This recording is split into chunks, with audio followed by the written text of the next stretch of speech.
ఇంత వైలెంట్ సిచ్యువేషన్లో కూడా నీకు రొమాన్స్ అండ్ టైం దొరికింది చూడు, దండన్రా బాబు.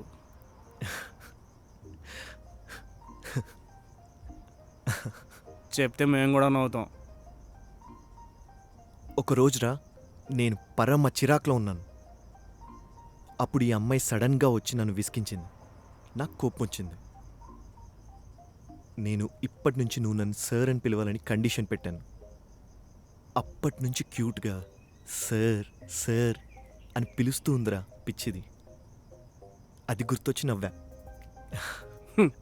పక్కారా, నీ మీద డైరెక్టర్ కంప్లైంట్ ఇస్తుంది, నీ జాబ్ పోతుంది. ఏదో మిస్టరీ ఉందిరా అమ్మాయిలో. నేను ఇంత ప్రెషర్లో టెన్షన్లో ఉన్నా ఆ అమ్మాయిని తలుచుకోగానే ఆటోమేటిక్గా నవ్వొచ్చేస్తుంది. ఈరోజు నవ్వుకు కారణమైన వాళ్ళేరా రేపు మన ఏడుపుకి కూడా కారణమవుతారు.